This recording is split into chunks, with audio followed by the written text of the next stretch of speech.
Hello there guys. Today I'll be building this RAM Badger from Gecko Models. This is the first Gecko kit that I've purchased, and unusually for me it's on the workbench within just a few weeks of me receiving it.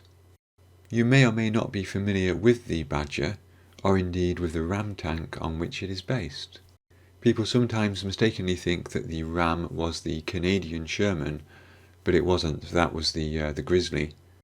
The RAM was a Canadian designed tank, and it was built by them in the early part of World War II. It was based on the M3 chassis used by the Lee and the Grant, which is where its somewhat familiar appearance comes from. Being Canada's first native tank design, it did experience several problems during its design and use, and ultimately it was decided to standardise on the US M4 Sherman. This meant that no RAM tanks ever saw combat. However, they did still play an important role.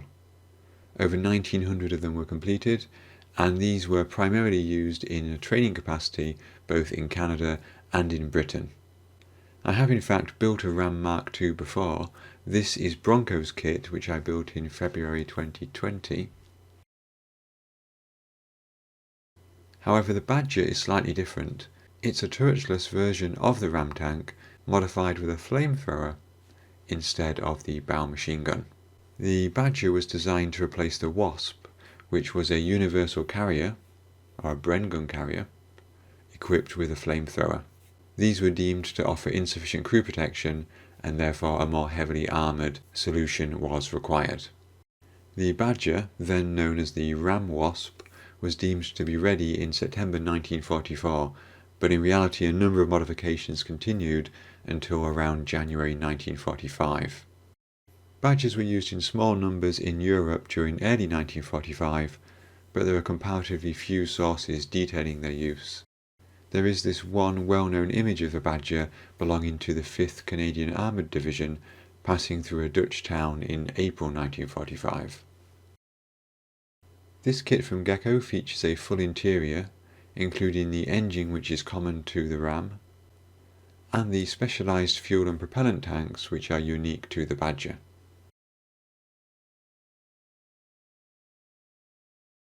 Incidentally, Gecko also produce a RAM Kangaroo, which is the RAM modified to be an armoured personnel carrier. Personally, I got some quite strong mini-art vibes from this kit, although as far as I'm aware there's no relationship between the two companies.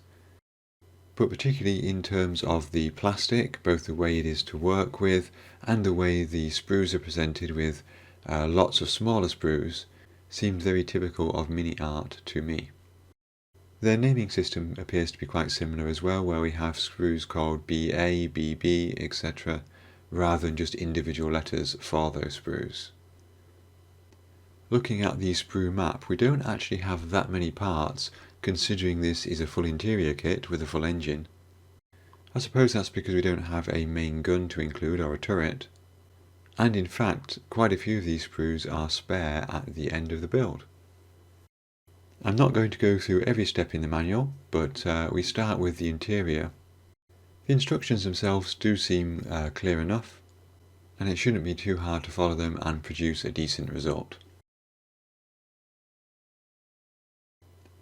We start by building up both the inside and the outside of the hull sides, with lots of rivet detail there on the interior.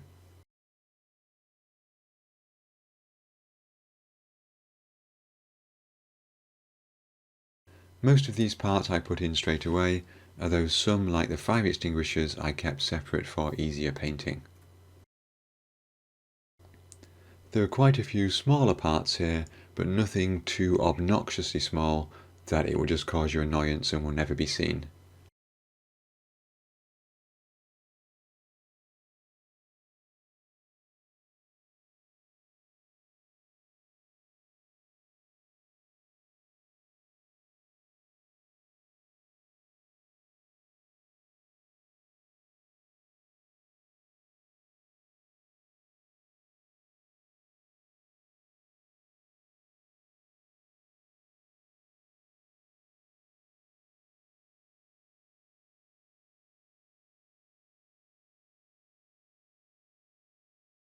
And in terms of the fighting compartment, there's not too much in there. Obviously the driver's seat, controls and transmission. And then the predominant feature of the fighting compartment is those fuel tanks. The version we have here has two fuel tanks, one slightly smaller than the other, with a valve, a crossfeed valve. And then separately we have a couple of tanks for the propellant. Building these fuel tanks, and in particular the brackets they go into, was incredibly fiddly. The brackets are really thin and there's no real anchor point on the tank itself. I did decide to leave these separate for painting because although the instructions say they should be white, I decided to paint them in a red primer just to break up that white of the entire interior. In fact, it was obvious that painting any of the interior was going to be difficult, so I decided to do so before I even put the sides onto the bottom. In preparation for that, I pre-shaded in a light brown colour, which looks horrible right now, but then I lightly sprayed over the top a white until the pre-shading was just about visible still. Then I could do any detail painting with a brush and some Vallejo model colour.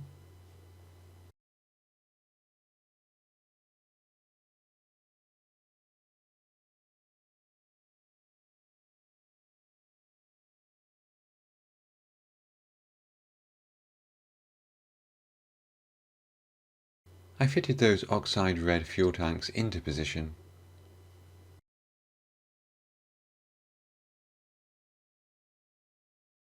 Then added the sides and the transmission cover. And I did this all in one go so that everything would click into place and set up nicely. Interestingly, we get a choice of 4 transmission covers in the kit, although to be honest I can't tell much difference between any of them. Before I could go much further, I needed to build up the engine. Overall I felt like this was a good level of detail, but it was quite fiddly. And this piece here in particular is quite typical, and this is why it reminds me of mini art kits. You get some very thin plastic with lots of sprue gates, and your choice sometimes seems to be between not cleaning up those sprue gates properly or going over the top and snapping the plastic. There wasn't really a huge amount of guidance here as well in terms of how to get these parts lined up with each other.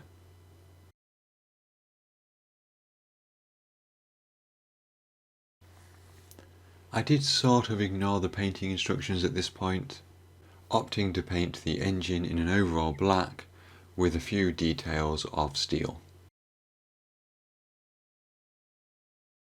The exhaust I gave colour to with some track rust pigments over the black base coat, and then there was a bit of fiddling involved to get the engine in place, get the supporting bracket into place between the side walls, and click everything together.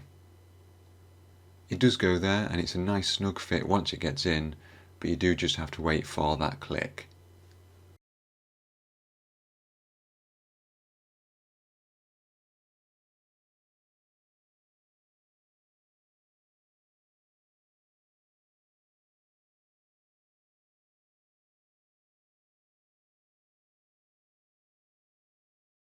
And I held mine in place with a lightly tightened clamp overnight.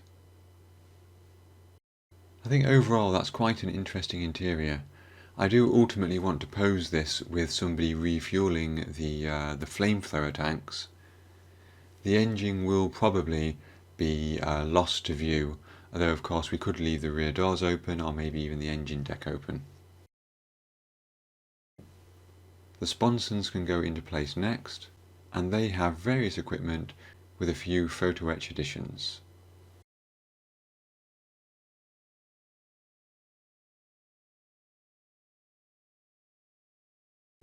While that glue was drying, I built up the engine deck and the tools.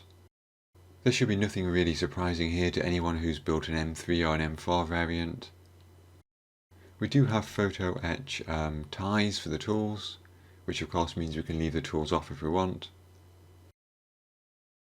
We carry a spare wheel on either side of the rear hull, and we have plenty of spare wheels in this kit, as you will see soon. Before I could close up the interior, I did use some oil paints to try to dirty it up a little bit, always bearing in mind it's not worth too much work because visibility is going to be very limited. This is a sepia oil paint thinned with odourless thinner, and it just takes that slight edge off the bright white. Then I could put the upper hull into place.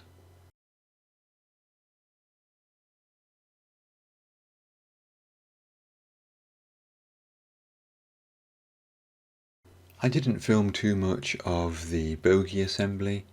We do get a choice of hollow or solid drive sprockets, and the bogies themselves are as you would expect. At the end of that process we do have an awful lot of spare wheels.